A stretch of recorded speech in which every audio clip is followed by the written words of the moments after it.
Hi, this is Zach here with the Bulletin Board Heroes here at Zach's Traders Cafe for Tuesday, the 6th of January. It's the first Bulletin Board Heroes ever where we're actually looking at the FTSE above 10,000 when we're recording it. We missed it a couple of days beforehand, but now we've got it. I didn't think I would live long enough to see this day, but managed to do that. Unfortunately, my father didn't manage to do that, but there we are.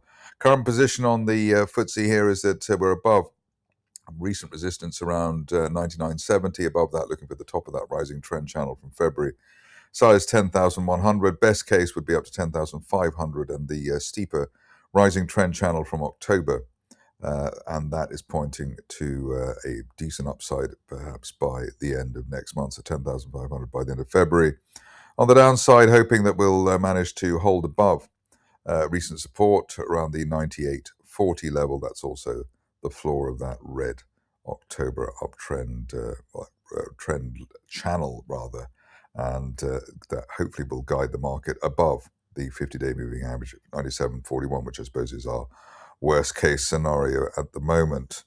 Moving on to the DAX, which did nothing from basically May to the beginning of this month, but we're through in record high territory now, so basically above 24,770. We're in higher territory, and looking at the top of that channel there from April, as high as 25,700 by the end of the month. Hopefully that's not too quick. If there is a downside, it'll be 24,500, which was the old December resistance.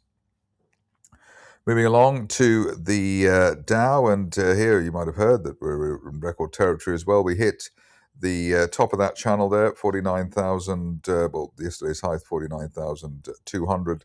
So let's say that we hit the top of the channel, came back a bit, but end of day close above that, and we're looking at 50,000, hopefully by the end of this month. And that would be ideally, even before that, we could hit that even before that, but 50,000, which is a July resistance time projection for RSI 50 or RSI 50 plus rebounds since the beginning of last month. So that, as an indicator, has been very useful indeed. And let's see if it can continue to get us up to that magic 50,000 area. On the downside, any rug pulls, whether Venezuela triggered or not, would be down to the 50-day line, 47,600.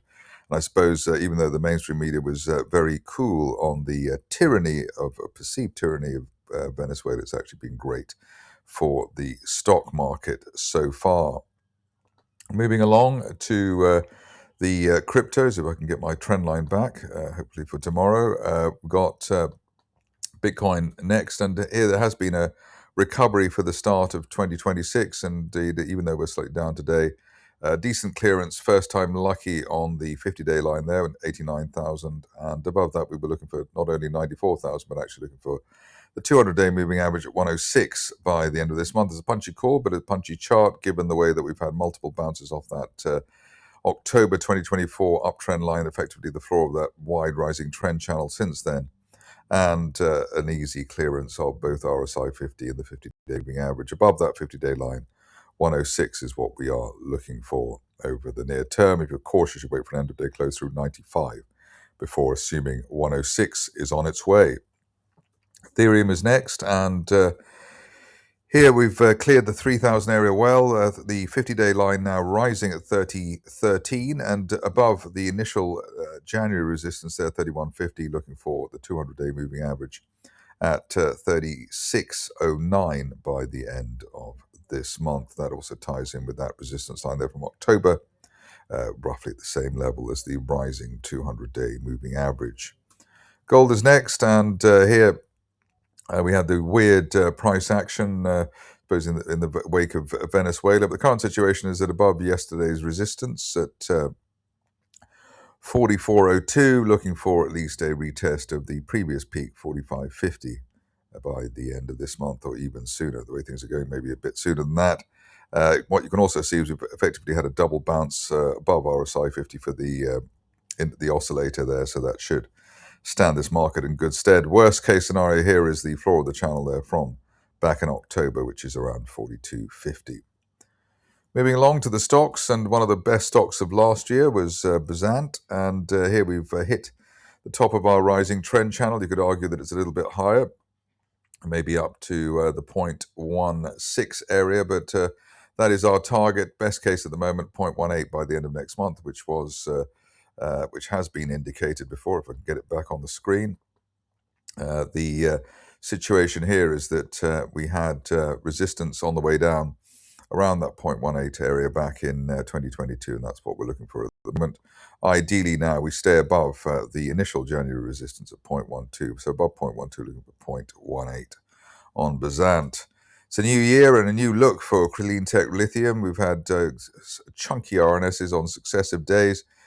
Share prices risen vertically through the resistance line there from June, which was around 5.5 pence.